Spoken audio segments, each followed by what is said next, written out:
नमस्ते। कार्यक्रम सीधा कुरा जनतासँग हेर्नको निमित्त टेलिभिजन सेट अगाडि बसिरहनुभएका र इन्टरनेटको माध्यमबाट विश्वभर हामीलाई हेरेर बसिरहनुभएका सम्पूर्ण आदरणीय दर्शक महानुभावहरूलाई म रवि लामी छाने हार्दिक स्वागत तथा अभिवादन टक्राउँछु।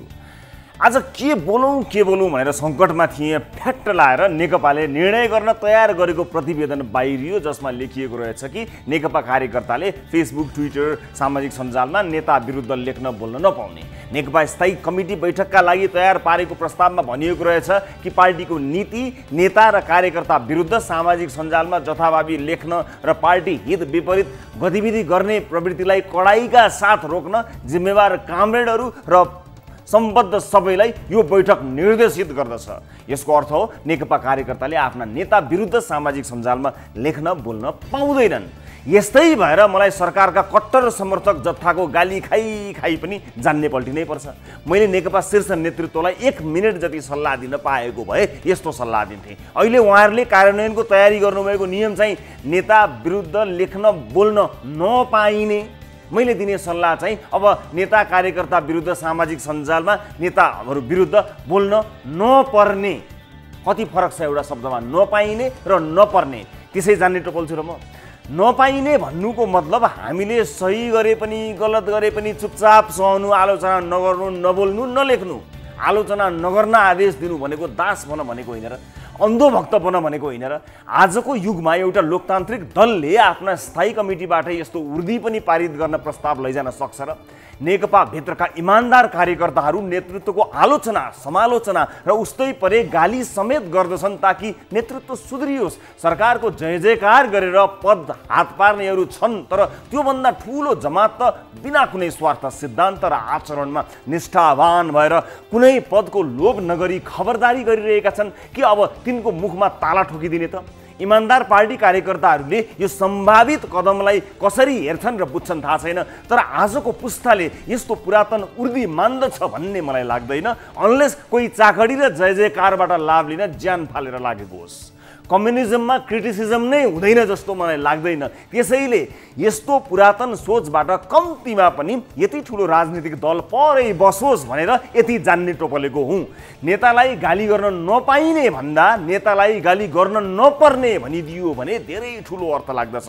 गाली गर्नु नपर्ने भन्नासाथ त्यसले राम्रो काम गर्नै पर्ने बाध्यात्मक परिस्थितिको सिर्जना हुन्छ। अब यो पार्टीले यदि असल काम गर्नुपर्ने हुन्छ कि आफ्नो कार्यकर्ताले नै लेख्न लाज लाग्नुपर्ने, मुख लुकाउनु पर्ने वा आफ्नै दलको नेतालाई गाली गर्नुपर्ने अवस्था त कुनै हालतमा आउन दिनै हुँदैन।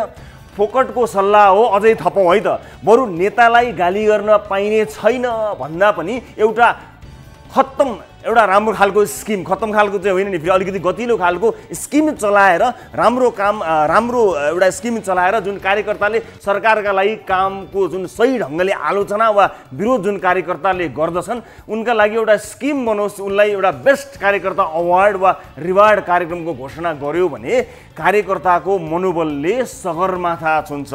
सरकार र सरकारका मन्त्रीहरूको पोइन्टमा यथार्थपरक आलोचना गर्ने कार्यकर्तालाई पुरस्कार, सम्मान र पार्टी वा सरकारको जिम्मेवार पद सहितको अफर राख्न सकियो भने प्रधानमन्त्रीको आधा टेन्सन सकिन्छ।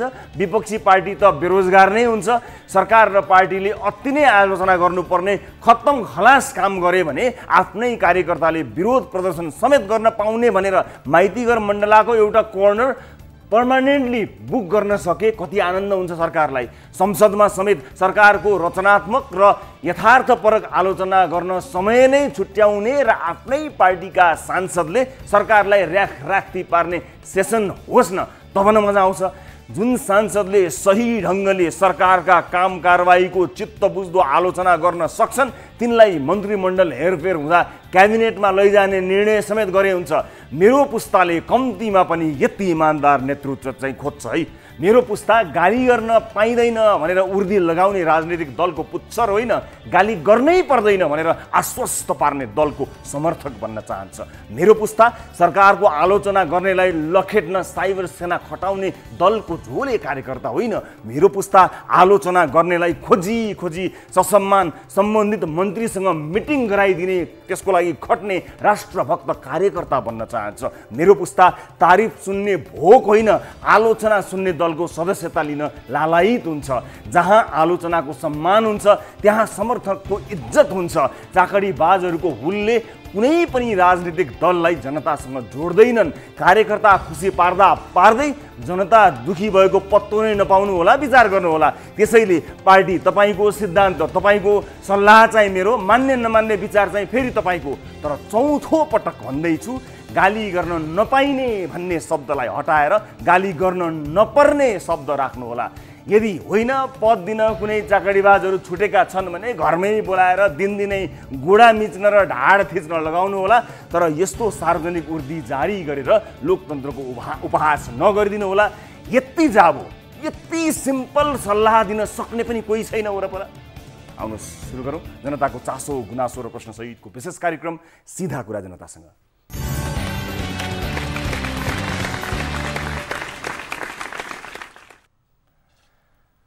ब्रेकपछि स्वागत छ सम्पूर्ण आदरणीय दर्शक महानुभावहरूलाई कार्यक्रम सिधा कुरा जनतासँगमा। दर्शक महानुभावहरू, अर्को एउटा विशेष एपिसोडका साथमा उपस्थित छौँ न्युज 24 टेलिभिजनको स्टुडियोबाट लाइभ। विविध विषयमा कुराकानी गर्ने क्रममा आज हामीले यी विषयहरूलाई समावेश गराएका छौँ कार्यक्रममा। विशेष गरेर अलपत्र नेपालीहरूका विषयलाई लिएर श्रम तथा रोजगार मन्त्रीज्यूको धारणा जान्ने कोसिस हाम्रो लामो समयदेखि जारी रहेको थियो। आज हामी उहाँसँग कुराकानी गर्न गइरहेका छौँ। विभिन्न देशहरूमा नेपालीहरूले सरकार विरुद्ध नारा समेत लगाइरहेको परिप्रेक्ष्यमा त्यहाँ भएका नेपालीहरूको अवस्था, अनि बेला बेलामा कहिले चार्टर फ्लाइट, कहिले 4 गुणा बढी महँगो तिर्नुपर्ने बाध्यता, कहिले फ्लाइट नियमित रूपमा गर्ने भन्ने विज्ञप्तिहरू, कहिले अलिकति बढाउने भन्ने यी विभिन्न अन्योलहरू र विभिन्न समयका विभिन्न निर्णयहरू र कार्यान्वयन पक्ष अति फितलो भइरहँदा त्यसको प्रत्यक्ष मारमा विदेशमा श्रम गर्न गएका नेपालीहरू परिरहेका छन्। यसलाई लिएर श्रम तथा रोजगार मन्त्रालयले केही गर्नु पर्दैन अथवा केही सोच्नु पर्दैन अथवा के गरिरहेको छ त, के सोचिरहेको छ त? आज यसबारेमा माननीय मन्त्रीज्यूसँग कुराकानी गर्ने मेसो मिलाएका छौँ। कोसिस गर्नेछौँ आजको कार्यक्रममा उहाँसँग कुराकानी गर्ने। र आजकै कार्यक्रममा हामीले एउटा विषयको फलोअप पनि गरेका थियौँ। हामीले भ्रमण गर्दै जाने क्रममा अप्ठ्यारोमा परेका नेपालीहरूलाई जसरी समन्वय गर्ने कोसिस गरेका थियौँ, त्यस्ता रिपोर्टहरूलाई फलोअप गर्ने क्रममा पोखरामा हामी रहँदाखेरि विदेशमै अलपत्र परेका एक व्यक्तिको उद्धारको प्रयास गरेका थियौँ, जसमा सफलता मिलेको छ। अहिले पोखरामा रहनुभएका पोखराका उहाँ जो विदेशमा काम गर्न जानुभएको थियो र अलपत्र हुनुहुन्थ्यो, अहिले आउनुभएको छ र त्यस सम्बन्धी एउटा फलोअप रिपोर्ट पनि छ हाम्रो आजको कार्यक्रममा। त्यो सँगसँगै सशस्त्र प्रहरीका विभिन्न व्यक्तिहरू, जवानहरू लगायत विभिन्न सशस्त्र प्रहरीका राष्ट्र सेवकहरू हामीलाई सम्पर्क गरिरहनुहुन्छ र आफूलाई परेको विभिन्न वेदनाहरू बताइरहनुहुन्छ र विशेष गरेर खुलेर देखिएर आफ्नो समस्या, आफ्नो गुनासो राख्न नपाएका उनीहरूको समस्या निकै लामो छ। त्यसको लिस्ट अत्यन्त लामो छ।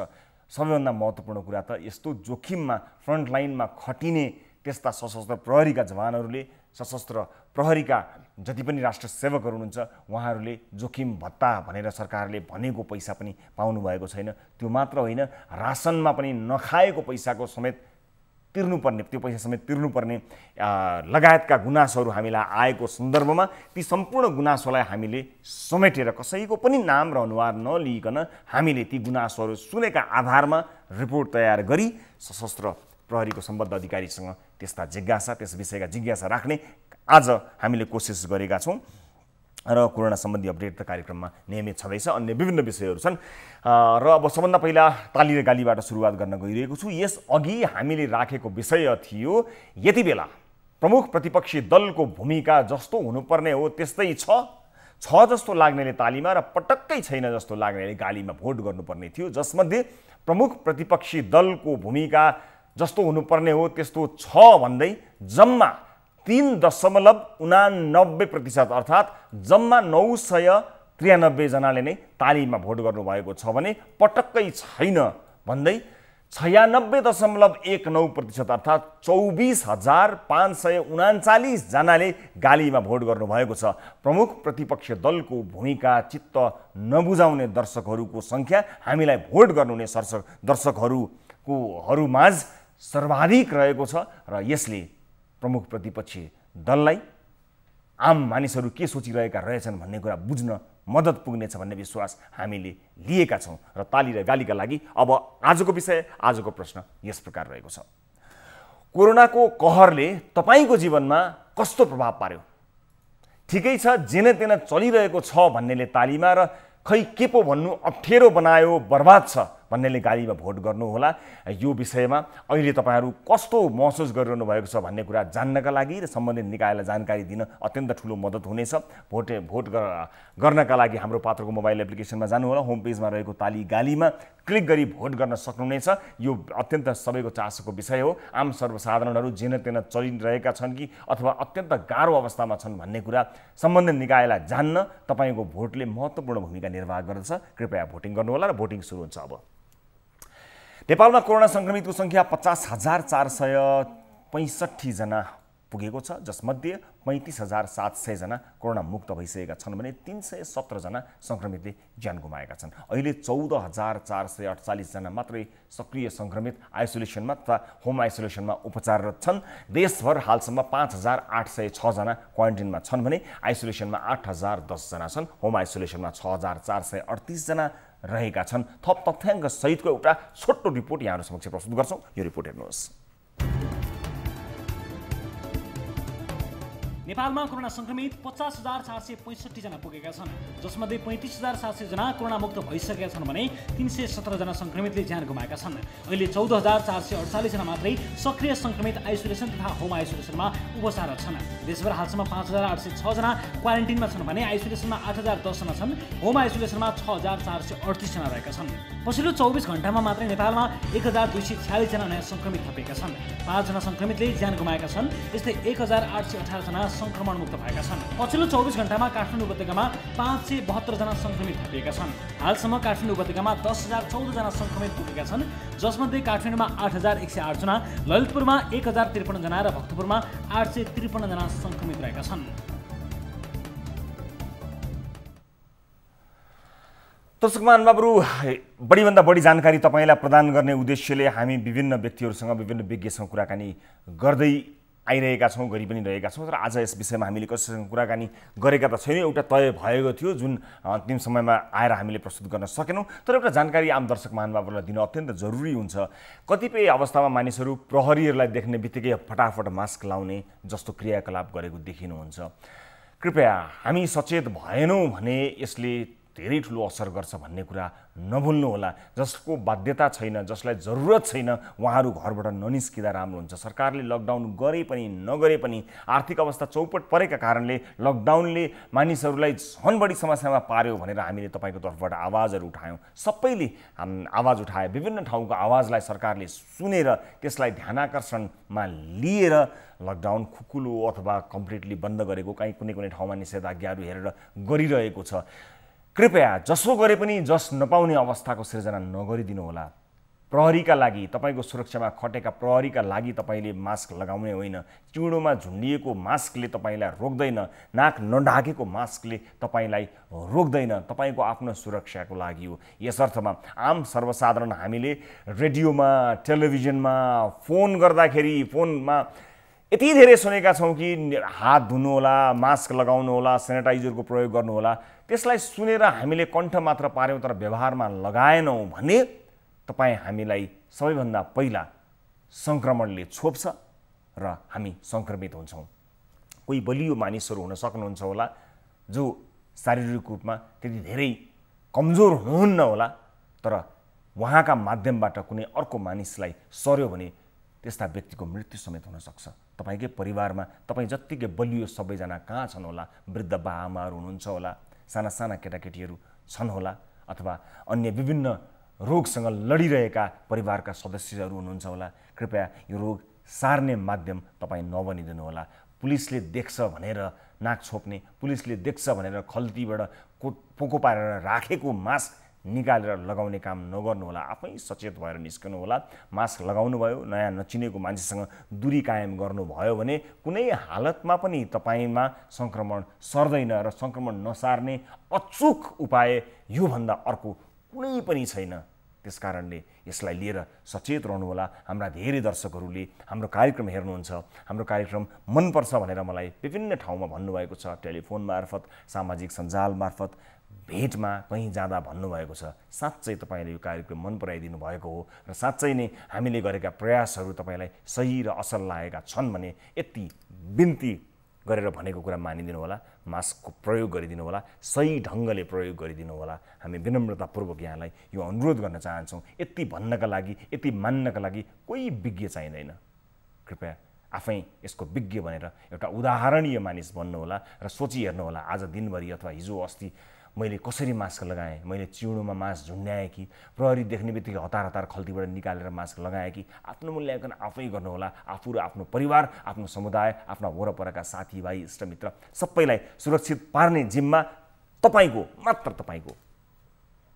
अब आजको अर्को विषयतर्फ लिएर जान चाहन्छु दर्शक महानुभावहरू। कोरोना महामारीकै समयमा विदेशबाट लाखौँ नेपाली स्वदेश फर्किएको दाबी छ, तर धेरै नेपाली अहिले पनि विदेशी भूमिमा अलपत्र परेको गुनासो निरन्तर आइ नै रहेको छ। सरकारले कहिले चार्टर फ्लाइट भनेको छ, कहिले नियमित उडान खुलाएर स्वदेश फर्काउने दाबी गरिरहेको छ। यति मात्र होइन, आर्थिक अवस्था कमजोर भएकालाई सरकारी खर्चमै फर्काएको समेत सरकारको दाबी छ। तर विदेशबाट दैनिक सामाजिक सञ्जाल तथा विभिन्न सञ्चार माध्यममा गुनासो गर्ने नेपालीहरूलाई सुन्ने हो भने सरकारले कामभन्दा बढी कुरा मात्रै गरिरहेको छ। विडम्बना, साउदी अरेबियामा त नेपाल सरकारका विरुद्ध सडकमै आन्दोलन र नाराबाजी समेत हुन पुग्यो। रोजगारी गुमाएका, खल्तीमा खाना खाने समेत पैसा नभएका नेपाली स्वदेश फर्किन नपाएपछि साउदी अरेबियाको सडकमै नेपाल सरकार विरुद्ध नारा चर्कियो। यो अवस्था साउदी अरेबिया मात्र होइन, दुबईमा समेत देखिन थालेको छ। विदेशमा रहेका नेपालीहरूको गुनासो समेटेर तयार पारिएको यो फलोअप रिपोर्ट प्रस्तुत गर्दछौँ र त्यसपछि हामी श्रम तथा रोजगार मन्त्रीज्यूसँग कुराकानी गर्ने प्रयत्न गर्नेछौँ। यो रिपोर्ट हेर्नुहोस्।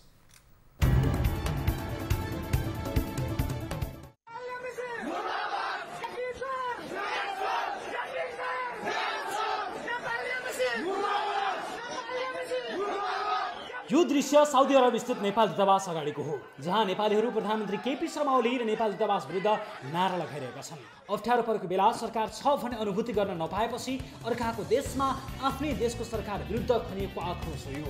अनुनय, विनय, आग्रह र अनुरोध केही नचलेपछि नेपाली कामदारहरूले आन्दोलनका माध्यम प्रयोग गर्न थालेका छन्।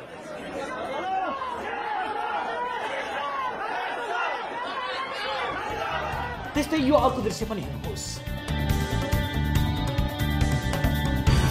यो दृश्य साउदी अरबको समाजको नामक कन्स्ट्रक्सन कम्पनीमा काम गर्ने नेपालीहरूको दृश्य हो, जहाँ उनीहरू हजारभन्दा बढीको सङ्ख्यामा छन्। काम अप्ठ्यारो गाह्रो नै किन नहोस्, बरु केही वर्ष दुःख गरेर भए पनि अगाडिको जीवन सहज बनाउँछु भन्ने उद्देश्यले उनीहरू साउदी अरेबिया गएका थिए। तर कोरोनाले त्यहाँ पनि बेरोजगार र बिचल्ली नै बनायो। एउटै कम्पनीमा काम गर्ने नेपालीहरू यति छन् भने अन्य कति होलान्। कोरोना महामारी सुरु हुँदै गर्दा स्वदेश फर्किन्छु भन्दा नेपाल सरकारले लकडाउन घोषणा गरिदियो र विमानस्थल पूर्ण रूपमा बन्द भयो। विदेशमा भएका नेपालीलाई अनागरिकको व्यवहार गरेको भन्दै चर्को आलोचना भएपछि बल्ल चार्टर फ्लाइट मार्फत नेपाल ल्याउने निर्णय गरिएको थियो। सरकारले चार्टर उडान मार्फत उद्धार गर्ने भने पनि झन्डै 4 गुणा महँगो भाडा तोकियो, जुन सामान्य नागरिकको पहुँचभन्दा धेरै फरकको कुरा थियो। उनीहरू यसरी बसेको 6 महिना भयो। हामी चाहिँ अब यहाँनिर अलपत्र परेर बसेको 6-7 महिना भइसकेको छ होइन। कम्पनीले कुनै पनि हाम्रो चाहिँ कुरा सुनवाई गरेको छैन। अब यहाँ खानाको कुरा अहिले भर्या दाइले गर्नुभयो है। अब हामी एमबिसी जाँदाखेरि पनि एमबिसीले हाम्रो कुरा सुन्दैन। हामी त यहाँ फसेर बसिरहेका छौँ। अब यो कुरा चाहिँ सम्बन्धित निकायसम्म पुर्याइदिएर चाहिँ हाम्रो उद्धार गरिदियो भने हामीलाई पनि हाम्रो मातृभूमि प्यारो छ कि छैन। बेरोजगार बसेको 6 महिना भयो। कम्पनीको दिने कुरा र बसाइ उस्तै छ। पहिले अलिअलि कमाएको पनि 6 महिनामा खत्तम भइसक्यो। अहिले उनीहरूसँग यसरी नै जम्मा भएर चिच्याउने र सरकारसँग उद्धारको गुहार माग्नुको विकल्प छैन। तिमीहरूको एमबिसीले दिँदैन भनेर भनौँ नि त होइन। चार्टर दिँदैन, तिमीहरूलाई म कसरी उडाउने भनेर भनौँ। एमबिसीमा गयो भने भित्र गर्न दिँदैन, बाहिरबाट त्यसै भनिरहेको छ। फोन गरेर सोध्यो भनेदेखि यो हाम्रो समस्या होइन भनेर भन्यो। एमबिसीले बुझ्दै होइन। डाक्टर महेन्द्र सिंह राजपूतले त्यही भनेको छ। हेर्नुहोस्, त्यसको साथसाथै अर्को दिदी बिष्ट भन्ने छ, उसले पनि के भन्छ, तपाईँहरूको अहिले प्रोसेस चालेको, तपाईँहरूको कम्पनीले पुरै सुन्दैन, हामी के गर्न सक्छौँ तपाईँहरूलाई भनेर भनौँ। मेन तपाईँको नेपाल सरकारले छुट्याइदिएको होइन, समस्याको लागि समाधान हुन्छ भनेर चाहिँ छुट्याएको, चुनेर छुट्याइदिइसकेको। अब राजदूतले नै, अब डाक्टर महेन्द्र सिंह होइन, राजपूतले नै अब हाम्रो समस्या हामी के गर्न सक्दैनौँ, हामीले गर्ने समस्या होइन, तिमीहरूको एजेन्टले गर्ने समस्या हो भनेर भनिसकेपछि हामीले के गर्नु छ। आफ्नो समस्या लिएर हरेक दिन जसो दूतावास पुग्छन् उनीहरू। दूतावासले भित्र प्रवेश गर्न समेत दिँदैन। बल्ल तल्ल कुरा भयो भने पनि उनीहरूको समस्यामा दूतावास जिम्मेवार नरहेको जवाफ पाउँछन्। खाना बस्न एकदम नराम्रो व्यवस्था छ। यहाँ चाहिँ घर नपठाइरहेको अवस्था छ। 6-7 महिनादेखि नै यहाँ चाहिँ घर नपठाएर राखिरहेको छ। यहाँ अहिले यो विरुद्धमा चाहिँ सम्बन्धित निकायसम्म यो कुराहरू पुर्याउनु पर्यो भनेर हामीले भिडियो बनाउँदैछौँ। यो भिडियो चाहिँ सम्बन्धित निकायसम्म पुर्याइदिनु होला, किन सबैजनालाई परेको समस्याहरू। यता दुबईमा रहेका नेपालीहरूको अवस्था पनि उस्तै छ। सरकारले भाद्र 16 गतेबाट नियमित उडान सुरु गरेको भन्छ, तर विमान भाडा चार्टरको भन्दा 2 गुणा महँगो छ। वान वे टिकट कुनै 50,000 देखि 80,000 रुपियाँसम्म पर्छ। नेपालको टिकट 2500-3000 छ। अब 6 महिनादेखि हामीहरूले स्यालेरी थापेको छैन, 1 रुपियाँ दिएको छैन कम्पनीले। भनेपछि हामीसँग पैसै छैन, फोन गर्ने पैसा छैन। अब हामी कसरी अब नेपाल फर्किने, कसरी हामीले टिकट काट्ने भन्ने भइरहेछ। हामी सबैजना इमेज आइडी भने हाम्रो त त्यो केही गर्न सक्थ्यौँ होला हामीले। अब त्यो इमेज आइडी पनि हाम्रो लगको छ। हामी अब बाहिर निस्किनु बेला नि अहिले इमेज आइडी भएन भने पुलिसले सम्मानने सम्भावना हाम्रो बढी छ। अनि त्यसपछि त हामीलाई फाइन हान्छ फेरि यहाँको। अब चाहिँ अब 6 महिना भइसक्यो हुनाले अब यहाँको रुल गभर्मेन्ट रुल अनुसार चाहिँ अब भिसा सकिएपछि चाहिँ फाइन लाग्छ। त्यही भएर अब यो फाइन पनि हाम्रो आइसकेको छ। त्यही भएर हामीले अब कसरी तिर्ने? दुबईको रेट लगभग 2000-2500 छ टिकटको दाम। कम्पनीले भन्छ 1000 रुपियाँ 1200 भन्दा म दिनै सक्दिनँ, त्यहाँभन्दा आफै थपेर जाऊ भन्छ। हामीसित एक कल फोन गर्ने पैसा त छैन, घरमा फोन त गर्नु पाएको छैनौँ, कहीँ निस्किनु पाएको 6 महिनादेखि सेलेरी थापेको छैनौँ। कहाँबाट पैसा हुन्छ? कसरी हामीले त्यसमा अझै 1000-1200 दिन्छ भने अझै 1200 थप्नुपर्ने हुन्छ। 1200 पैसा कहाँबाट लिएर कसरी थपेर चाहिँ आउने त? अब त उनीहरूमा धैर्यताको बाँध पनि फुटिसक्यो। सरकारले उनीहरूको उद्धार गर्ला र स्वदेश फर्कन पाइएला भन्ने आशा समेत मरिसक्यो। परिवार छोडेर खाडीको तातो रातमा पस्न बगाएर देशको आधा अर्थतन्त्र थानेका नेपालीले आफूलाई अप्ठ्यारो पर्दा सरकार कहाँ छ देख्न पाएनन्। दर्शक महानुभावहरू, वैदेशिक रोजगारीमा रहेका नेपालीहरूले भोगिरहेका समस्याका यावत विषयमा कुराकानी गर्न यतिखेर हामीसँग हुनुहुन्छ श्रम, रोजगार तथा सामाजिक सुरक्षा मन्त्री रामेश्वर राय यादव। मन्त्रीज्यू नमस्कार, स्वागत छ यहाँलाई कार्यक्रममा। नमस्कार मन्त्रीज्यू, तपाईँ हराउनुभयो भनेर धेरै मान्छेले चिन्ता व्यक्त गरेका छन्। कहाँ यस्तो आपत पर्दाखेरि रोजगार, हाम्रो श्रम र रोजगार मन्त्रीजी त कहाँ हो, कता हो? न केही सुनिन्छ, न बोलेको केही विज्ञप्तिहरू आउँछ, न केही आश्वासनहरू पाइन्छ। हाम्रो त मन्त्री नै हराउनु भयो भन्नेसम्मको गुनासोहरू गर्न थाले। हराउनु भएको त होइन नि तपाईँ? तपाईँसँग कुरा गर्दैछु। हजुर, यस अगाडि अनि तपाईँलाई अनुभूति त्यस्तो भएको छ होला भने मलाई त थाहा छैन, तर हराएको छैन, हराउनु भएको छैन। अनि यो खाडीमा श्रमिक जुन नेपालीहरू छन्, के ती नेपालीहरू चाहिँ नेपाली नागरिक नै होइनन्? तिनलाई हामीले नागरिक सरह व्यवहार गर्नु पर्दैन?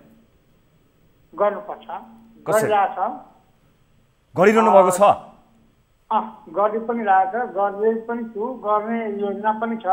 हजुर, हाम्रो यो श्रम, रोजगार तथा सामाजिक सुरक्षा मन्त्रालय अलिकति यसमा बढी नै गम्भीर छ। हजुर, र श्रम स्वीकृति लिएर गएकाहरू त्यसको लागि जति पनि नेपाली नागरिकहरू जुन श्रम स्वीकृति लिएर गएका छन्, हजुर, त्यसको प्रति हाम्रो दायित्व बढी छ। अनडकुमेन्टेड मजदुरहरू पनि धेरै छ। त्यसको तथ्याङ्कको अभावमा धेरै कामहरू बिग्रेको विगतको दिनहरूमा छ। तपाईँले उठाउँदै गरेको कुराहरू हामी सुन्छौँ, नसुनेको होइन, धेरै राम्रो कुराहरू भइराख्नु भएको छ। तर अहिले विगतको दिनहरूमा क्रमशः ल्याउँदाखेरि हामीहरू झन्डै 60,000 जति मान्छे लगिसकेका छौँ। हजुर, अझ पनि 83,000 भन्दा बढी मान्छे ल्याउनु पर्ने बाँकी रहेछ। हजुर, अब यसरी तपाईँले तथ्याङ्कै भन्नुपर्दा युएईबाट 33,537 जना मान्छे उद्धार गर्न बाँकी रहेछ। अब यो तथ्याङ्कमा जाउँला मन्त्रीजी, यो तथ्याङ्कमा जाउँला। मलाई सरकारको भूमिका बारे केही प्रश्न गर्ने अनुमति दिनु होला। तपाईहरूको संवेदनशीलता, हामी संवेदनशील भन्नुभयो, 600 दिरामको टिकटलाई झन्डै 3000 तिर्दाखेरि तपाईहरूको संवेदनशीलता त्यही नै हो त?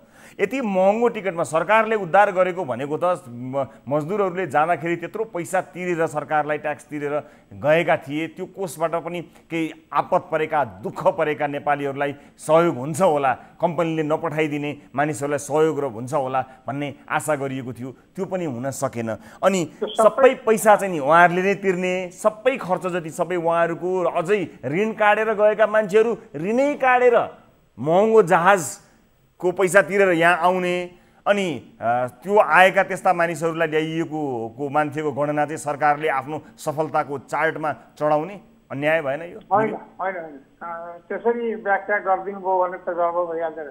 भन्नुहोस् न। कुरो के छ भने सुनिराख्नु भएको छ? सुनिरहेको छु मन्त्रीज्यू। रवि, सबभन्दा महत्त्वपूर्ण कुरा के हो भने हजुर, विगतको दिनमा जब यो कोभिड-19 को प्रकोप बढ्दै गयो र हाम्रा श्रमिक दाजुभाइ दिदीबहिनीहरू जुन समस्यामा पर्दै गए, ती समस्यामा पर्दै जाँदाखेरि विगत भदौ 30 गते 2077 1 30 गते नै मेरो मन्त्रालयबाट यो बोर्डबाट 80 लाख रुपियाँ हामीहरूले बाहिर पठायौँ र त्यसमा विभिन्न निकाय नियोगहरूमा त्यो पैसा हामीले पठायौँ। त्यतिखेर मलेसिया, साउदी अरब, बहराइन र युएई गरेर 80 लाख रुपियाँ किन पठाएको भने त्यहाँ हाम्रो नेपाली दाजुभाइ दिदीबहिनीहरूलाई रोजगारका अवसरहरू गुमे र उनीहरूले खाना बस्न समेत समस्या भयो र त्यो खाना बस्न समस्या नहोस् भनेर एक खाडी मुलुकका हाम्रा आदरणीय श्रमिक दाजुभाइ दिदीबहिनीहरूलाई त्यो खाना र बस्नलाई सेल्टरको व्यवस्था होस् भनेर हामी विदेशी नियोग मार्फत 80 लाख रुपियाँ पठायौँ।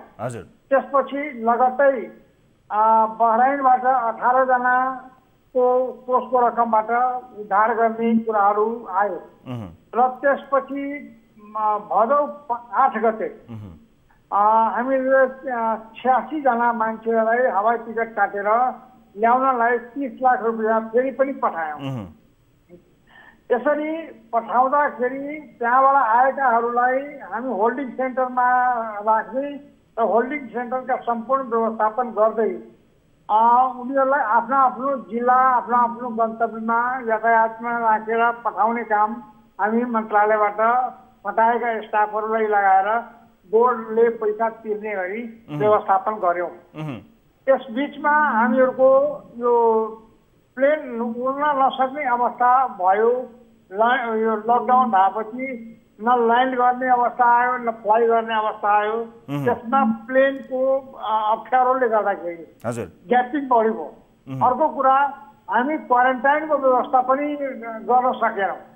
अब भारतबाट आएका हाम्रा श्रमिक दाजुभाइ दिदीबहिनीहरूको कारणबाट जुन बोर्डरमा संक्रमण बढ्यो वास्तै हाम्रो नेपालमा, त्यसबाट हामी अलिकति त्रसित भयौँ र त्यो अन्य कन्ट्रीहरूबाट हामी यो कोरोना संक्रमित मान्छेहरू आयो भने हामी सम्हाल्न नसक्ने स्थिति पर्न सक्छ भन्ने कारणबाट हामी त्यसको व्यवस्थापन क्वारेन्टाइन गरिसकेपछि ल्याउला भनेर अलिकति संख्या घटाउँदै गयो। त्यो 500 मान्छेभन्दा बढी नल्याउँ भनेर एउटा निर्णयमा हामी पुग्यौँ र त्यसमा नपुग्ने स्थिति भयो र दबाब बढ्दै जाँदाखेरि त्यसले हामी फेरि 800मा परिणत गर्यौँ। हर्तीमा 800 मान्छे प्रतिदिन ल्याउँदाखेरि हामी व्यवस्थापन गर्न सक्छौँ भनेर हामीले योजना बनायौँ।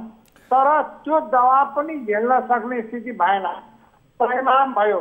धेरै कम्पनीहरूले यो टिकटको पैसा दिएर पनि को अभावमा उड्न नसक्ने स्थिति भयो र त्यसपछि हिजो छाडी अस्ति माननीय उप प्रधानमन्त्रीज्यू, परराष्ट्र मन्त्रीज्यू, पर्यटन मन्त्रीज्यू र म स्वयं पनि हामीहरू बसेर अनि यो ब्यारियर हामी हटाउनु पर्यो। यो 500-800 को ब्यारियर हामी हटाउँ र ओपन रूपमा जति मान्छे हामी ल्याउन सक्छौँ ती पीडित हामी उद्धार गर्नुपर्ने श्रमिकहरूलाई ब्यारियर नराखौँ भनेर हामीहरूले भन्यौँ र त्यसपछि हामीहरू हिजोबाट त्यो ब्यारियर हटाउने प्रधानमन्त्रीको आश्वासन पाएपछि हामीहरू क्याबिनेटको सहमति गरेर हामीहरूले ब्यारियर हटायौँ र अब 332 प्लेनको व्यवस्था गर्नुपर्ने भयो। ल ठिक छ, 332 फ्लाइट हामी गऱ्यौँ भने हजुर साला खाला 250 जना मान्छेलाई एउटा प्लेनमा ल्याउनको लागि ठिक छ, 332 प्लेन हामी पठायौँ भने झन्डै 83,040 जना मान्छे हामी ठिक छ। तपाईँहरूले अहिले पछिल्लो ढिला भएर भए पनि यो तपाईँहरूले समन्वय गर्नुभयो, निकै ढिला गर्नुभयो, यो टपिकमा तपाईँहरूले समन्वय गर्नुभयो। ठिक छ, यसमा अब भाडाको कुराकानी गरौँ। यतिखेर मसँग एकजना हिजो अस्ति भर्खरै विदेशबाट आउनुभएका कोही साथी टेलिफोन लाइनमा आउनुभएको छ। उहाँले एउटा प्रश्न राख्न चाहनुभएको छ। म मन्त्रीज्यूलाई उहाँको प्रश्न एकचोटि सुनाउँछु, त्यसपछि मेरा एक दुईवटा प्रश्नहरू छन्। मन्त्रीज्यू, आज मलाई अलिकति समय दिनु होला, बडो मुस्किलले तपाईँसँग यो जुरेको छ, म यो सदुपयोग गर्न चाहन्छु। म उहाँलाई स्वागत गर्छु। मन्त्रीज्यू एकै सेकेन्ड होल्ड गर्नु होला र सुन्नु पनि होला। हजुर नमस्कार, कहाँबाट को बोल्दै हुनुहुन्छ तपाईँ? सर नमस्कार, अहिले म चाहिँ बागबजारबाट बोलिरहेको छु। हजुर बागबजारबाट को बोल्दै हुनुहुन्छ? होटल क्वारेन्टाइन नवीन गुरुङ। नवीन गुरुङजी होटल क्वारेन्टाइनमा बसिरहनु भएको छ। नवीनजी, मन्त्रीज्यू हामीसँग श्रम तथा रोजगार मन्त्रीज्यू अर्को लाइनमा हुनुहुन्छ। नवीनजी, तपाईँको प्रश्न मन्त्रीज्यूलाई के छ? छोटकरीमा सठिक प्रश्न गरिहाल्नु होला। मन्त्रीज्यूलाई मेरो सिधा प्रश्न चाहिँ अब उहाँहरूले उद्धार फ्लाइट भन्नुभएको छ, हाम्रो भाडा चाहिँ टेबर लिनु भएको छ, त्यसलाई चाहिँ के उद्धार भनिने हो? कतिको फ्लाइट हो? नर्मली तपाईँले कति तिर्नुभयो? अब नर्मली हामीले टिकट लिने भनेको 700 रुपियाँ हो, अहिले हामीले तिरेको भनेको 2310 रियल। 2300 रियल। कहाँबाट आउनुभएको तपाईँ? म साउदीबाट आउनुभएको थियो। 6 तारिकको फ्लाइटमा नेपाल ल्यान्ड भयो। हस्, म यहाँसँग बिदा माग्छु। मन्त्रीज्यू, उहाँको प्रश्न यहाँले सुन्नुभयो होला। उहाँको आवाज राम्रोसँग सुनियो, तपाईँले क्वेसन गर्दाखेरि सुन्यो। 700 रुपियाँको 2300 तिरेर आउनुभयो र तपाईँहरू उद्धार भन्नुहुन्छ। केही मानिसहरूलाई गर्नुभयो होला, तर अधिकांश मानिसहरूको हालत यस्तो भएको छ कि फोन गर्ने पैसा छैन, खाने पैसा छैन, भिजा सिद्धिएको छ, भिजा रिन्यू गर्ने अथवा त्यसपछि फाइन लाग्छ, त्यो फाइन तिर्ने पैसा छैन, अनि हवाई भाडा यत्रो महँगो तिर्नु भएको छ। मान्छे ल्याइयो हामीले थपै भन्नु भएको छ। रविजी, तपाईँको यो कुरासँग म सहमत छु। हजुर, धेरै ठाउँमा हजुर यो टिकटको व्यापार गर्ने यसको एउटा छुट्टै सञ्जाल हुँदो रहेछ। हजुर, हाम्रो पकड भनेको हाम्रो नेपाल एयरलाइन्ससँग मात्रै हो। हजुर, र हाम्रो नेपाल एयरलाइन्स र हिमालयन एयरलाइन्ससँग जुन हाम्रो सम्बन्ध छ।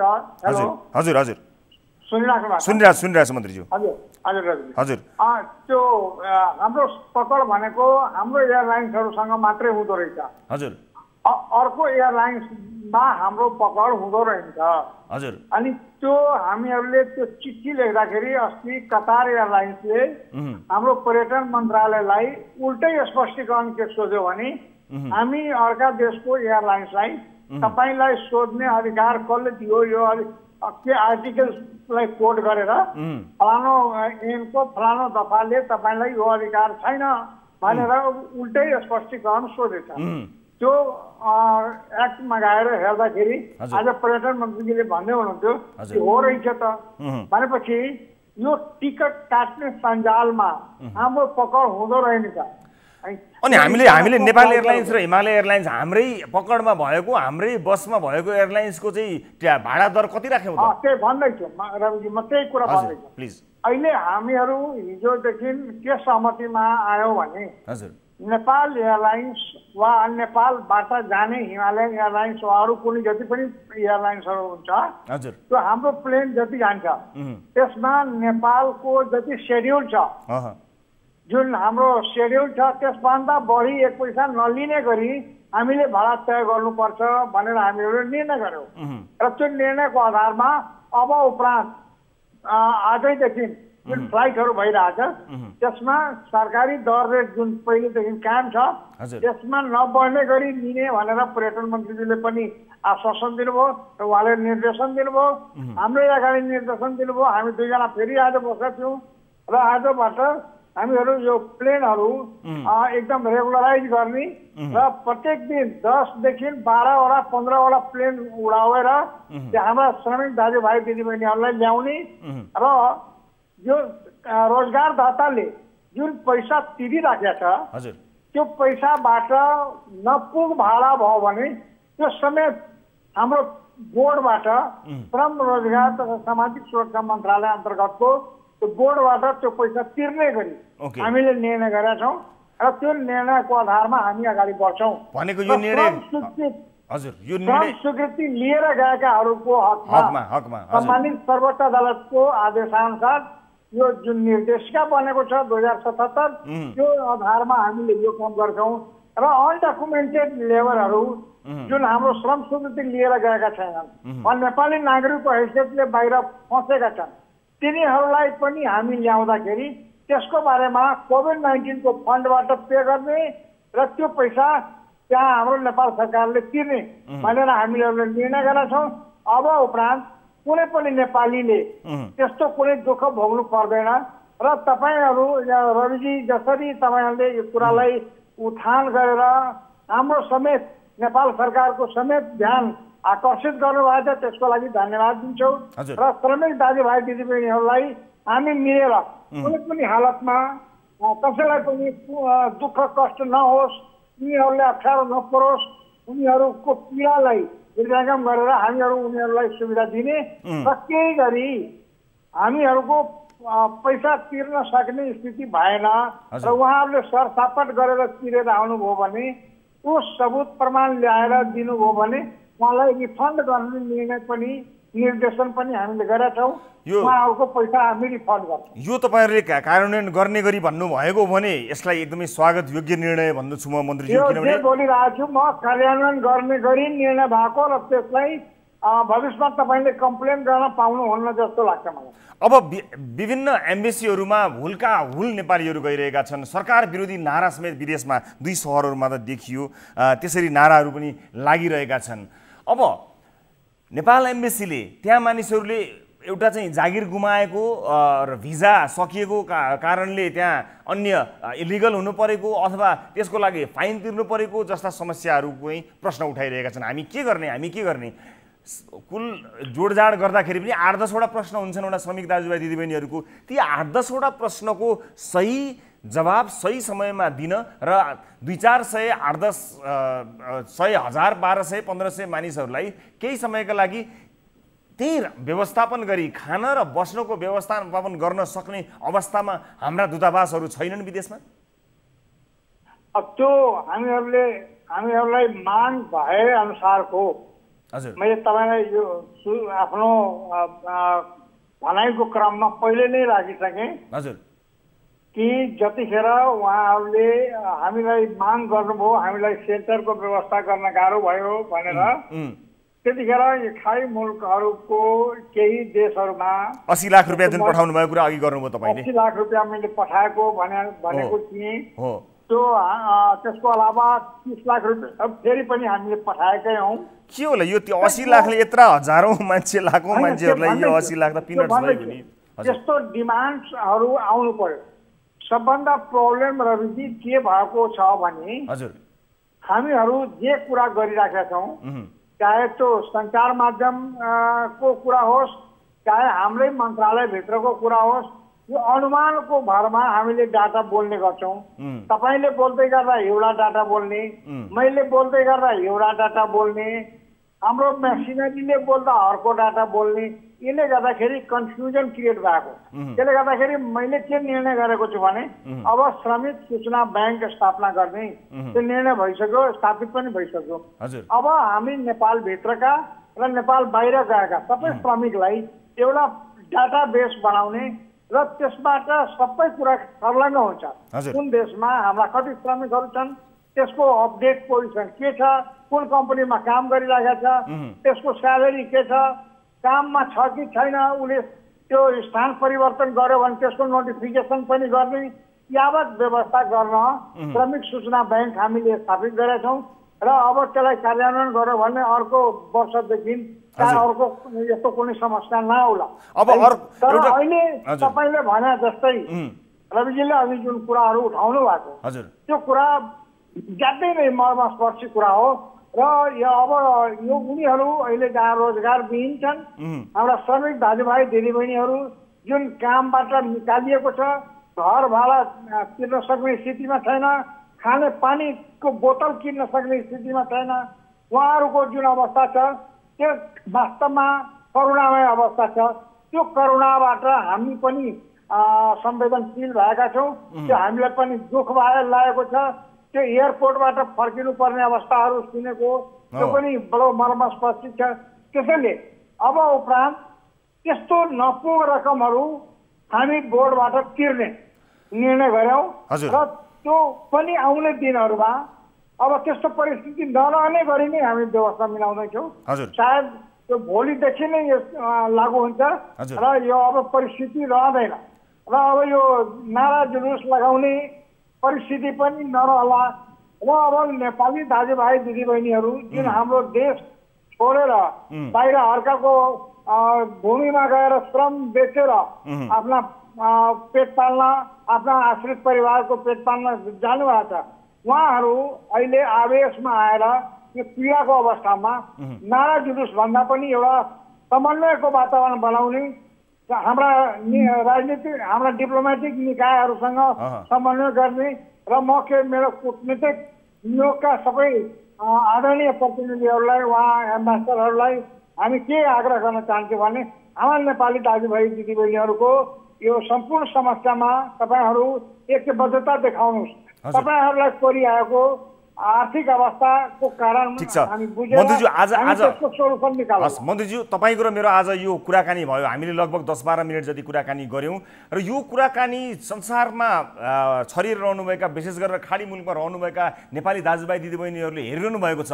कार्यक्रमको सुरुवातमा तपाईँप्रति आक्रोश थियो, तपाईँले बताउँदै गइसकेपछि केही गर्न लाग्नु भएको हो कि भन्ने आशाको सञ्चार तपाईँले गराउनु भएको छ। मैले यो आशाको सञ्चारसँगै तपाईँका लागि तयार पारेका आगोको भुङ्ग्रा जस्ता 12वटा 15वटा प्रश्नहरूलाई थाँती लगाएँ, यही आशामा कि भोलि बिहानबाट अब तपाईँले चाल्ने कदम, तपाईँले गर्ने समन्वय फरक हुनेछ र त्यसको महसुस तपाईँले र मैले होइन, जो टन्न खाएर बसेका छौँ, सुरक्षित छौँ, त्यहाँ त्यो गर्मीमा विदेशी भूमिमा परिवार पार्न दुःख पाएर पुगेका नेपालीहरूले महसुस गर्न सकुन्, त्यस शर्तमा तपाईँको र हाम्रो यो कुराकानीलाई टुङ्ग्याउने अनुमति चाहन्छु मन्त्रीज्यू। यो कार्यान्वयन भोलिबाट होस् र प्रभावकारी होस् भन्ने चाहना राख्दछु। ल धन्यवाद। तपाईँले यो भन्दै गर्दा म तपाईँ मार्फत सम्पूर्ण दाजुभाइ दिदीबहिनीहरूलाई विश्वास दिलाउन चाहन्छौँ कि हामीले जे कुरा अहिले भन्यौँ, जे कुरा गऱ्यौँ त्यो कार्यान्वयन हुन्छ। भोलिदेखि तपाईँहरूले कम्प्लेन गर्ने अवसर दिनु हुँदैन र तपाईँहरू कमसेकम यो यहाँ नेपाल नफर्कुन्जेलसम्म धैर्यताका साथ साहसका साथ एकबद्धता देखाएर कूटनीतिक नियोगको सहयोग लिनु होला। त्यस्तो हाम्रो समस्या पर्यो भने हाम्रो कल सेन्टर 1141 मा कम्प्लेन गर्नु होला। म आफै तपाईँको समस्या समाधान गर्न अगाडि बढ्छु। हस् मन्त्रीज्यू, अब अहिले नै एउटा बाचा मलाई गर्नु होला। अबको 10 दिन जति पछि, 10 दिनसम्म म तपाईँलाई दुःख दिन्न, 10 दिनपछि चाहिँ तपाईँले मलाई 10 मिनट जति समय दिनु होला। यो 10 दिनमा के भएछ हामी समीक्षा गर्नेछौँ, समीक्षा मात्र, र उहाँहरूलाई अपलोड गर्नेछौँ। 10 दिनपछि मैले तपाईँलाई समय, लगभग 10-11 दिन कहिले पर्छ कार्यक्रम, मैले यहाँको समय मागेँ, मलाई कृपया दर्शकहरूलाई साक्षी राखेर यही समय दिने वचनबद्धता दिनु होला। ल तपाईँलाई निश्चित रूपमा खोजेको बखत म उपलब्ध हुन्छु। धेरै धेरै धन्यवाद मन्त्रीज्यू समय र जानकारीका लागि। दर्शक महानुभावहरू, मसँग अरू प्रश्नहरू पनि थियो, अघि मैले बताइहालेँ। विशेष गरेर ध्यानाकर्षण मात्र पनि गराउन चाहन्छु। यो कतारको श्रमिक आपूर्तिका विषयलाई लिएर सिन्डिकेटको आशंका गरिएको प्रश्नलाई मैले थाँती राखेँ, तर यहाँ उल्लेख गरेर म मन्त्रीज्यूको ध्यानाकर्षण र विशेष गरेर मन्त्रालयको ध्यानाकर्षण मात्र गराउन चाहन्छु। यतिखेर वैदेशिक रोजगार व्यवसायी सङ्घले विज्ञप्ति मार्फत नै त्यो आशंका अभिव्यक्त गरेको र कतारको श्रमिकको आपूर्तिमा सिन्डिकेट केही मानिसहरूलाई पोस्ने काम भएको हो कि भन्ने आशंकाहरू भएका छन्। यसलाई मैले प्रश्नका रूपमा यहाँ राखेँ, मन्त्रीज्यूसँग कुराकानीलाई मैले छोडेँ, किनभने यतिखेर प्राथमिकतामा रहेको विषय विदेशमा अलपत्र रहेका नेपालीहरू जो नाराबाजी समेत गरिरहेका छन् विदेशमा, यसरी सरकार विरुद्ध हुने नाराबाजी, त्यो पनि विदेशमा, त्यो अत्यन्त नमिठो परिस्थिति हो। त्यस्तो परिस्थिति आउनु हुँदैन भन्ने कुरामा हामी सबै सजग रहनुपर्छ। यसर्थमा आज मन्त्रीज्यूसँग हामीले कुराकानी गरेका हौँ। अन्य यहाँका श्रमिकहरू जो भारतमा फेरि काम गर्न नपाएर फर्किन लागेका विषयहरू, यावत विषयलाई मैले आजलाई थाँती राखेको छु। अर्को कार्यक्रममा पक्कै पनि प्रस्तुत गर्नेछु र यतिखेर बेला भएको छ एउटा ब्रेकपछि अन्य विभिन्न विषयहरू, बाँकी रहेका विषयहरू समेत यहाँ समक्ष प्रस्तुत हुनेछौँ। न्युज 24 टेलिभिजनमा तपाईँ हेर्नु भएको छ कार्यक्रम सिधा कुरा जनतासँग।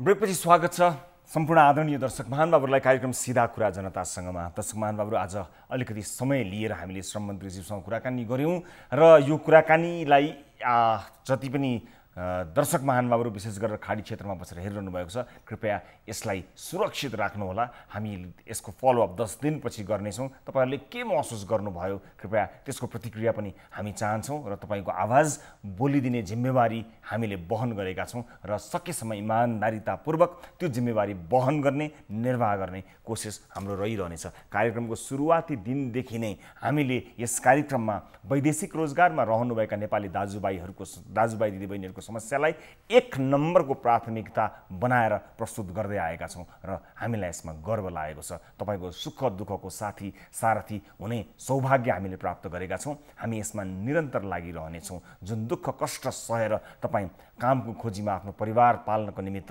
आफ्ना सन्तानको भविष्य उज्जवल बनाउनको निमित्त दुःख गरेर गइरहनु भएको छ, त्यति दुःख गरिरहनु भएका तपाईँ दाजुभाइ दिदीबहिनीहरूको साथमा हामी छौँ, सदैव रहिरहनेछौँ।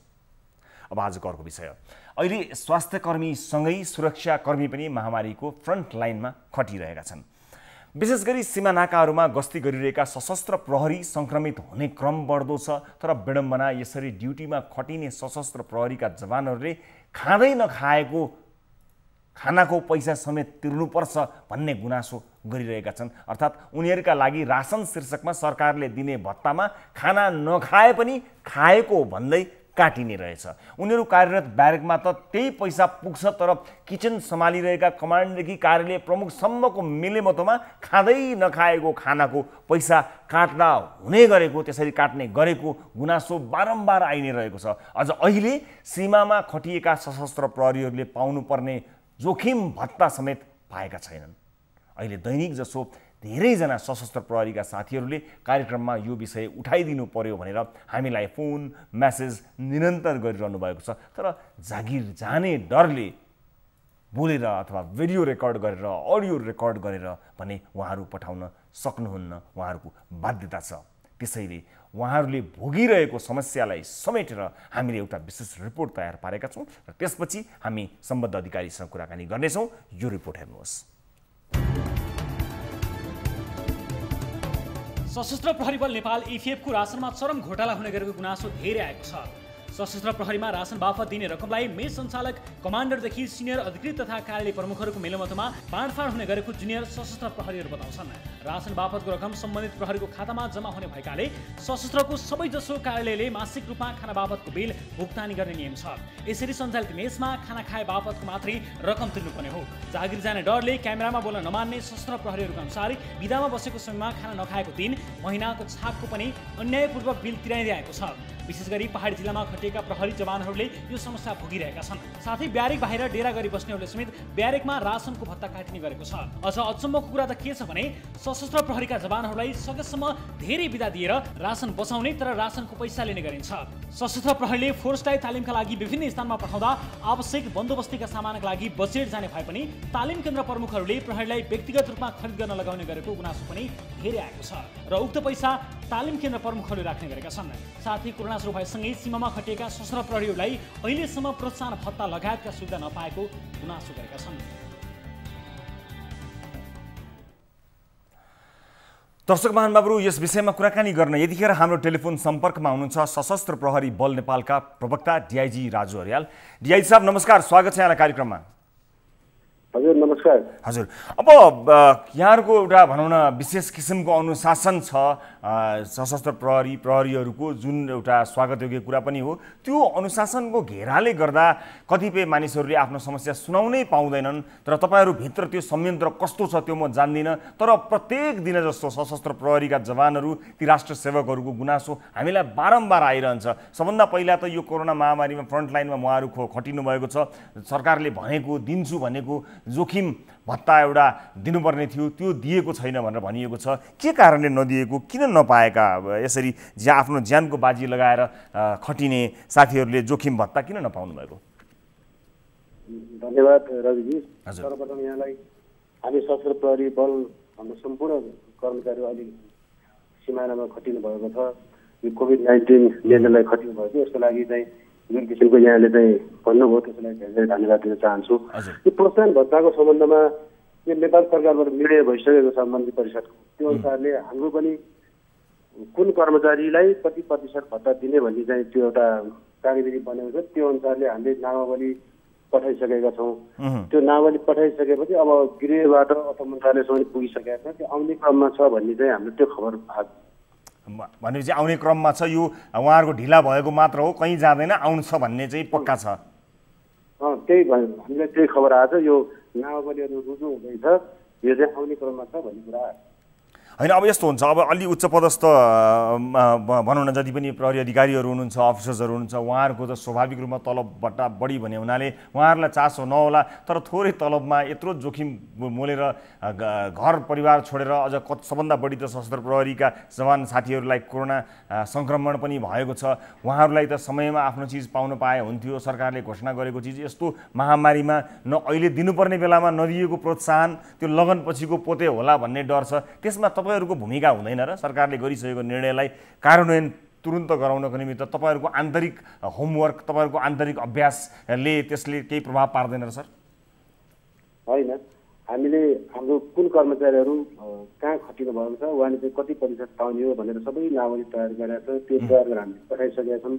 त्यसमा यहाँले भने जस्तो माथिल्लो पद जस्तो आइएसआईहरू हामीले त्यो मन्त्रालयमा जाने मिटिङदेखि लिएर यो भत्ताको सम्बन्धमा हामीले 2 चोटि चिठी पनि लेखिसक्यौँ।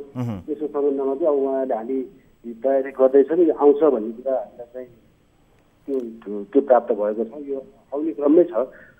मतलब तपाईँ आश्वस्त गराउन चाहनुहुन्छ आफ्ना जवानहरू जो चाहिँ नि खटिरहनु भएको छ, तपाईँहरूलाई निर्धक्क हुनुहोस्, चिन्ता गर्नु पर्दैन, अब यो हर हिसाब गर्न मात्र बाँकी हो, निर्णय भएको, तपाईँहरूको जोखिम भत्ता कहीँ जाँदैन, तपाईँको प्रोत्साहन भत्ता कहीँ जाँदैन, आउँछ ढुक्क हुनुहोस् भनेर यसरी भनिदिनुहोस् न सर, मेरो अपेक्षा त्यो हो।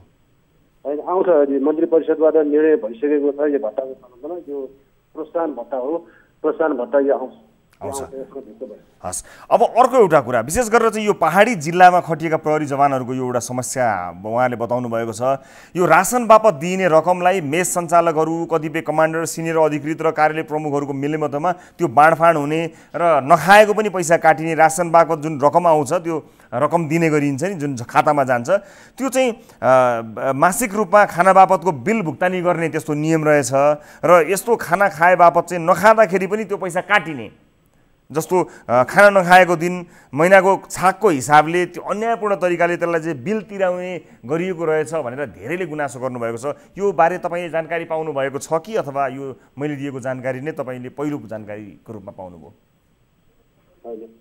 यो सम्बन्धमा म यहाँ अलिकति स्पष्ट पार्छु रञ्जित। हजुर, रासनको पैसा के हुन्छ भने अहिले चाहिँ रासनको पैसा जति हामीलाई आउँछ जिल्लामा रासन दर रेट हुन्छ, त्यो अनुसारको पैसा चाहिँ जुन सशस्त्र प्रहरी कर्मचारीले रासन खान्छ उसको खातामा जान्छ। जस्तो मानव काठमाडौँमा चाहिँ दिनमा 175 रासन आयो भने महिनाको कति पैसा उसले पाउनु पनि उसको खातामा गएर जम्मा हुन्छ।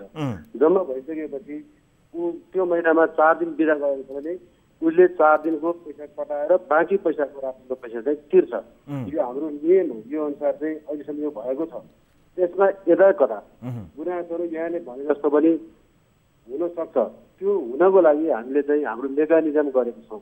पहिला चिठी यहाँले भने जस्तै डिसिप्लिन हुन्छ, रिपोर्ट गर्न सक्दैन भन्ने कुरा हुन्थ्यो। अहिले त्यस कारणले हामीले 2-3वटा, जस्तो एउटा चाहिँ हाम्रो आइजी साहबकै सचिवालयमा गुनासो शाखा भन्ने छ, गुनासो शाखामा सिधै फोन गर्ने सिस्टम छ। अर्को 1114 भन्ने हाम्रो टोल फ्री नम्बर छ, त्यो गुनासो त्यहाँ गर्न पाइन्छ। अर्को चाहिँ प्रत्येक युनिटमा बाइन्डिङमा र बोर्ड स्तरसम्ममा पनि आफूले एक तह माथिको युनिटलाई यो कुरा चाहिँ यो ठाउँमा चाहिँ रासनमा अनियमितता भएको छ भनेर त्यो गर्ने सिस्टम छ। यो सिस्टम भइसकेपछि फेरि यहाँलाई गुनासो अब अहिले आएको अलिकति अगाडि त आएको हो, अहिले चाहिँ 3 महिना भयो हामीलाई चाहिँ अफिसियल रूपमा कुनै पनि गुनासो रासन सम्बन्धी आएको छैन। र एउटा-दुईटा केसको चाहिँ हामीले गणपतिसम्म पनि अलिकति त्यो छानबिनको क्रममा हामीले युनिटपछि नै चेन्ज पनि गरिरहेछौँ। त्यस कारण संगठनको नीति चाहिँ के छ त, रासनमा अनियमिततालाई यो त 0% टलरेन्स हुनुपर्छ। किन यो त प्रत्येक व्यक्तिको आफूले पाउने तल बराबर हो नि रासन हो। त्यसमा चाहिँ कसैले पनि तलमाथि गर्दैन। यदि कोही कसैले गर्यो भने चाहिँ जस्तो यहाँलाई पनि इन्फर्मेसन छ भने र हामीले पायौँ भने त्यसको आधारमा पनि हामी कारवाही गर्छौँ। मतलब जति पनि अब जवानहरूले विशेष गरेर जवानहरूले सजिलैसँग निर्धक्कसँग निर्वाध रूपमा नडराइकन आफ्नो नेतृत्वलाई आफ्नो गुनासो राख्न सक्ने वातावरण छ सशस्त्र प्रहरीमा, यो मात्र मैले जान्न खोजेको। मैले यहाँलाई यही नै भनेको यो वातावरण छ। हजुर यो वातावरण छ 11-14 मा फोन गर्ने अथवा मेरो नम्बर छ वेबसाइटमै मेरो नम्बर छ त्यहाँ फोन गरेर यो ठाउँमा यस्तो भयो भने हामीले त्यस्तो चाहिँ यदि उसले गरेको रिपोर्ट चाहिँ जेन्युन रहेछ भने त्यो मान्छेलाई हामी पुरस्कृत पनि गर्छौँ हामीले चाहिँ त्यो खालको सिस्टम बनाएको छौँ पहिला चाहिँ हतोत्साही गर्ने भने कि हामी पुरस्कृत गर्छौँ हामीले चाहिँ त्यो नीति लिएको कारणले गर्दाखेरि अहिले चाहिँ त्यो रासनको गुनासोहरू हाम्रो संगठनमा चाहिँ कमी आएको छ त्यस्तो गुनासो आएको छैन यहाँलाई पनि त्यस्तो छ भने यो यहाँको कार्यक्रम मार्फत पनि म यो भन्न चाहन्छु कि त्यो कुरा चाहिँ अनियमितता गर्न पाइन्न संगठनको नीति विपरीत छ यदि संगठनको नीति विपरीत गयो भने त्यो मान्छे कारबाहीको भागीदार हुन्छ त्यस्तो मान्छेलाई हामी कानुनको दायरामा ल्याउँछौँ भेरी गुड अर्को एउटा गुनासो पनि म यहाँलाई सुनाइहाल्छु कुराकानी भएको बेलामा यो सशस्त्र प्रहरीले फोर्सको तालिमका लागि यो विभिन्न स्थानमा पठाउँदा आवश्यक यो बन्दोबस्तीका सामानका लागि बजेट जाने भए पनि यो तालिम केन्द्र प्रमुखहरूले प्रहरीलाई व्यक्तिगत रूपमा खरिद गर्न लगाउने गरेको आफै किन कतिपय चिजहरू भनेर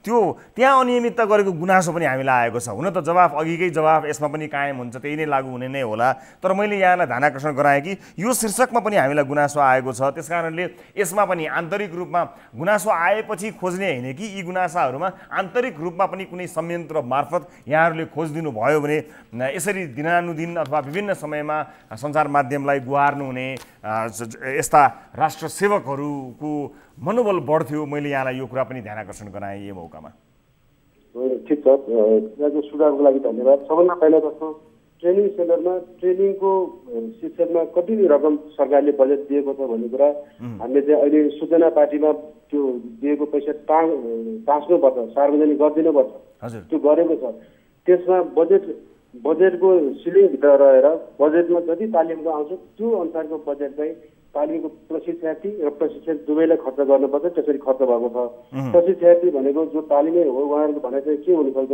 त्यो पैसा सबै तालिमले पाउने भन्ने हुनसक्छ तर त्यसमा चाहिँ प्रशिक्षकलाई पनि तीबाट खर्च हुन्छ प्रशिक्षार्थीलाई पनि खर्च हुन्छ र त्यो भने जस्तो चाहिँ पुरै उहाँले भने जस्तो चाहिँ नपुग्न सक्छ तर भएको चाहिँ बजेटलाई हामीले त्यसरी खर्च गर्छौँ भनेको यो जुन आवश्यक बन्दोबस्तीका सामान चाहिँ तालिम केन्द्र प्रमुखले प्रहरीले व्यक्तिगत रूपमा आफै पर्सनली खरिद गर यो चाहिँ आफै मानौ एउटा मोजै होला या चाहे अर्को के अब के बन्दोबस्तीका सामानका लिस्टमा के पर्छन् त्यस्तो चाहिँ आफै खरिद गर भनेर भनिएको उनीहरूलाई नै आर्थिक भार थोपरिएको भन्ने किसिमको गुनासो हो यो यसलाई चाहिँ तपाईँहरूकोमा गुनासो आए पनि नआए पनि कृपया आन्तरिक रूपमा यसबारे पनि ध्यानाकर्षण गराइदिनु होला सम्बन्धित निकायलाई म सम्पूर्ण जानकारीका लागि धेरै धेरै धन्यवाद दिन चाहन्छु र तपाईँ मार्फत देशमा आपत पर्दा कोरोनाको महामारी चलिरहँदा फ्रन्टलाइनमा खटिनु हुने सम्पूर्ण सशस्त्र प्रहरीका जवानहरू अन्य विभिन्न प्रहरी अधिकारीहरू सहित उहाँहरूलाई विशेष धन्यवाद तपाईँ मार्फत म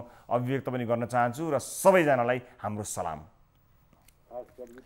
हस् धेरै धेरै धन्यवाद समय र जानकारीका लागि र आदरणीय दर्शक महानुभावहरू हामीले सशस्त्र प्रहरी बलका प्रवक्ताज्यूसँग कुराकानी गऱ्यौँ विभिन्न चासोहरूमा विभिन्न गुनासोहरूमा र विशेष गरेर अनुशासनको एउटा अत्यन्तै जुन जायज एउटा घेराभित्र बस्नुपर्ने राष्ट्र सेवकहरूले खुलेर कतिपय अवस्थामा आफ्नो सङ्गठनभित्र भन्न नसकेको पनि हुन सक्दछ त्यसका लागि सञ्चार माध्यमका मार्फतबाट आओस् भन्ने चाहना राख्नु भएको हुन सक्दछ र यसलाई यो प्रयासलाई सशस्त्र प्रहरी बलले सकारात्मक रूपमा लिनेछ भन्ने विश्वास लिएको छु यसअघि आएका गुनासाहरूमा सशस्त्र प्रहरीका प्रमुखज्यूले नै चासो राखेर हामीसँग सम्पर्क गरी गुनासो सम्बोधन गर्नुभएको कुरा पनि म स्मरण गर्न चाहन्छु र आगामी दिनहरूमा र यी समस्याहरूमा पनि त्यस्तै किसिमको पहल कदमीको पनि म अपेक्षा गर्दछु र अब आजको अर्को विषयतर्फ लिएर जान चाहन्छु दर्शक महानुभावहरू यो देशमा सबैभन्दा धेरै अलपत्र परेको पूर्वाधारको संरचना भनेको सडकका पुलहरू होलान् करोडौं बजेट हुने पुलको ठेक्का हत्याउन ठुलो सेटिङ हुन्छ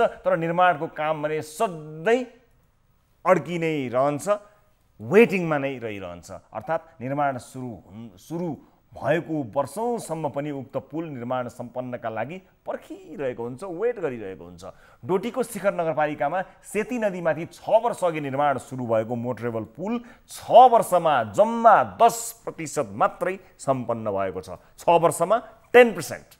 दुवैतिरका पिल्लर बाहेक पुलका कुनै पनि संरचना बनेका छैनन्।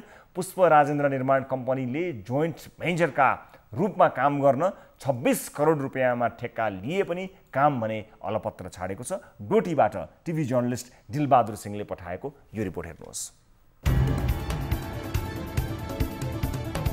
डोटीको शिखर नगरपालिका वडा नम्बर 10, बानीडुङ्ग्री सैनी र शिखर नगरपालिकाकै वडा नम्बर 11 जोड्ने सेती नदीमाथि निर्माणाधीन पुल 6 वर्ष बितिसक्दा पनि 10% मात्रै काम सम्पन्न भएको छ। 3 वर्षमा सम्पन्न हुनुपर्ने पुल 6 वर्ष बितिसक्दा पनि सम्पन्न नहुँदा उत्तरी डोटीका 50,000 भन्दा बढी बासिन्दा प्रत्यक्ष प्रभावित भएका छन्। डोटीका उत्तरी क्षेत्रका बासिन्दाको लाइफ लाइनका रूपमा समेत यो पुललाई हेरिएको छ। सेती नदीमाथि बन्ने करिब 400 मिटर लम्बाइको उक्त पुलमा 6 वर्षमा बल्ल वारीपारी एक-एकवटा पिलर मात्रै बनेका छन्। पुल निर्माणको कार्य सुरु भएसँगै सहज रूपमा सडक सञ्जालमा जोडिने आशा लिएर बसेका स्थानीय अहिले निराश भएका छन्। 6 वर्षअघि निर्माण थालिएको सेती नदीमाथिको पक्की मोटरेबल पुल नबन्दा पुल निर्माणका लागि आफ्नो खेतीयोग्य जमिन दिने स्थानीयहरू समेत आक्रोशित भएका छन्। मेरो तलतिर पनि छैन, मन्दिर पनि छैन, यति हो मेरो जमिन त।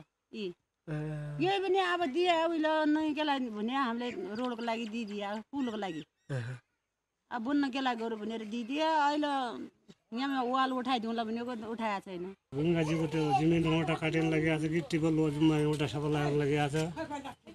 त्यहाँबाट जम्मा त्यो ठेकेदारले आफ्नो फाइदा गरिरहेको छ। बाहिर फेर एक हाम्रो जमिन गएको छ, रोड बन्ने पुल बनिएको छैन।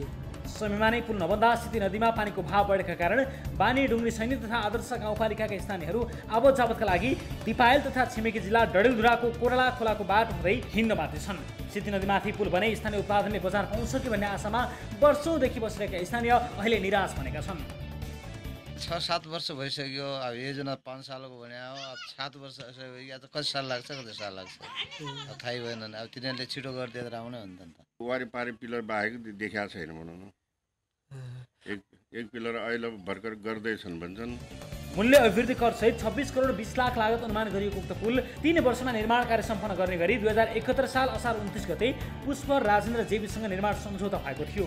2014 असार 29 गते पहिलो पटक म्याद सकिएको भए पनि सडक डिभिजन कार्यालय कुलापाते डोटीले पटक पटक म्याद थप गर्दै आएको छ।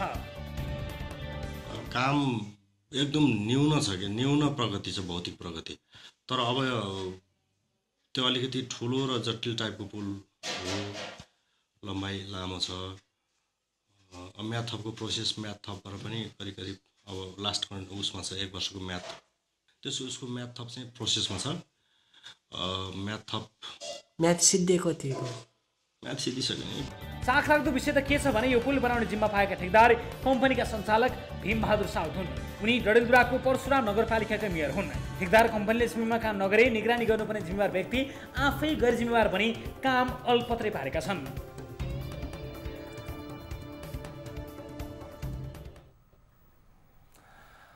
दर्शक महानुभावहरू, यस विषयमा कुराकानी गर्न यतिखेर हाम्रो टेलिफोन सम्पर्कमा हुनुहुन्छ निर्माणको जिम्मा लिएका कम्पनीमध्ये एक राजेन्द्र निर्माण सेवाका प्रमुख कार्यकारी अधिकृत रोशन भट्ट। रोशनजी नमस्कार, स्वागत छ तपाईँलाई कार्यक्रममा।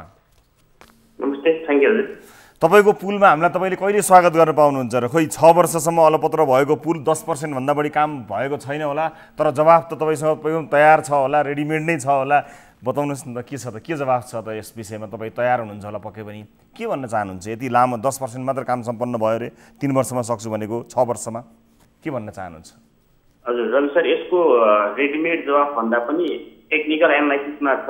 हजुर, यो हामीले वारी र पारी दुईतिर ओपन फाउन्डेसन पाएको थियौँ। ओपन फाउन्डेसन हामीले तुरुन्तै सुरु गरेर त्यसको क्लियर गऱ्यौँ। हजुर, त्यो बिचमा रहेको पाइल फाउन्डेसन, पहाडी क्षेत्रमा चाहिँ पाइल फाउन्डेसनको टेक्निकल प्रब्लम भएर एउटा त के छ भन्दा हामीले त्यहाँ सुरुवाती अवस्थादेखि निरन्तर रूपमा अहिलेसम्म 6 वर्षको अवधिसम्म निरन्तर रूपमा हामी प्रत्येक वर्ष काम गरिरहेका छौँ, जसको चाहिँ सबैजना प्रत्यक्षदर्शीहरूलाई त्यो अनुभव त्यहाँ प्रत्यक्ष देखिराख्नु भएको छ। हजुर, बिचमा यो पाइलिङको टेक्निकल प्रब्लम आइसकेपछि हामीले 2-3 पल्ट सडक विभागलाई चाहिँ यसको डिजाइन चेन्ज गरी पाऊँ। पहाडी क्षेत्रमा चाहिँ यो पाइलको प्रब्लम क्रिएट भयो भनिसकेपछि डिजाइन परिवर्तन नहुँदा गत वर्ष हामीले इटलीबाट एउटा मेसिन लिएर आयौँ। त्यो मेसिनले यस वर्ष गत वर्षको अन्त्यतिर आर्थिक वर्षको 4-5 महिनाको हारारीमा पुग्दाखेरि हामीले 2टा पाइल फाउन्डेसन त्यहाँबाट मेसिन ल्याएर गर्न अलिकति सफल भएको छौँ। मेन प्रब्लम यसको technical pile foundation technical problem आएको कारणले यो ढिलाइ भइरहेको। अनि यो टेक्निकल प्रब्लम अहिले भर्खरै आएको हो कि 6 वर्ष अगाडि नै थाहा थियो प्रब्लम आउँछ अथवा आएको छ? यो विषयमा हामीले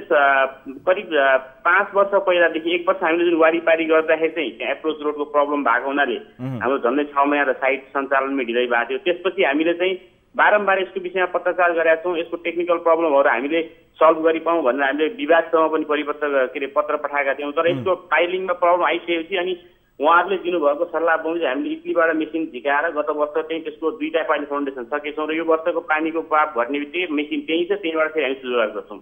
भनेको अब तपाईँसँग 1 वर्ष पनि म्याद त अहिले पनि सकिसक्यो, फेरि रिन्यू गर्नुहुन्छ होला। अब त कोरोना भन्नुहुन्छ होला फेरि, अब अघि त डिजाइन भन्नुभयो, अब कोरोना कस्तो सजिलो छ नि तपाईँहरूलाई त। होइन, त्यो कोरोना भन्दा पनि अब यसमा के छ भने हामीले भनेको कुरा गलत भयो त बहाना हुन्थ्यो होला, तर हामीले जे कुरा फिल्डमा टेक्निकल प्रब्लम पाएका छौँ त्यो प्रब्लमको सबै कुराको अथेन्टिकेसन छ र जसले गरेर पनि त्यसको भेरिफिकेसन गर्न सक्छ। त्यस कारणले हामी पानीको बाफ भर्ने बित्तिकै हामी त्यसलाई चाहिँ डबल स्पिडमा काम गराएर भए पनि हामी यहाँ काम अगाडि बढाउँछौँ। भनेको अबको कति समयपछि चाहिँ हामीले चाहिँ त्यहाँ चाहिँ तपाईँहरूले स्वागत गर्न पाउनुहुन्छ त पुलमा? गत वर्षको मेसिन आइसकेपछिको कामको सफलतालाई हेर्दा 1.5 वर्षको अवधिभित्र हामी त्यसलाई कम्प्लिट गर्छौँ। अब 1.5 वर्षमा? हजुर, अबको 1.5 वर्षमा कम्प्लिट हुन्छ भन्ने तपाईँले बाचा गर्नुभएको छ। अब हामी यसलाई रेकर्डमा पनि राखेका छौँ। समय अभावले कुराकानीलाई यहीँ छुट्याउँछु। यहाँलाई धेरै धेरै धन्यवाद दिन चाहन्छु र हामी आशा गर्दछौँ अब तपाईँले भनेको समय अवधिभित्र पुल सम्पन्न हुनेछ। र दर्शक महानुभावहरू, निर्माण जगतका विभिन्न रिपोर्ट्सहरू आजभोलि हामीले प्रस्तुत गर्न पाएका छैनौँ, तर अब भने तिनलाई पनि निरन्तरता दिने कोसिसमा हामी लागि पर्ने छौँ र यो सँगसँगै आजका विभिन्न रिपोर्टहरू प्रस्तुत गर्ने क्रमलाई यहीँ बिट मार्दछौँ र अन्य विभिन्न रिपोर्टहरू फलोअपहरू सहित अर्को कार्यक्रममा पक्कै पनि प्रस्तुत हुन्छौँ। थप न्युजका लागि हाम्रो वेबसाइट www.news24nepal.com मा जानुहोला। साथै हामीलाई हाम्रो फेसबुक, ट्विटर र युट्युबमा पनि फलो गर्न सक्नुहुनेछ। हाम्रो पात्रको मोबाइल एप्लिकेसनमा गई गाली वा तालीमा भोट गरी सार्वजनिक चासोको विषयमा आफ्नो मत राखी मद्दत गरिदिनुहोला। कार्यक्रम सिधा कुरा जनतासँगको आजको श्रृङ्खलाबाट सम्पूर्ण युनिटका साथमा 10 औँला जोडेर नमस्ते, रवि लामिछानेको।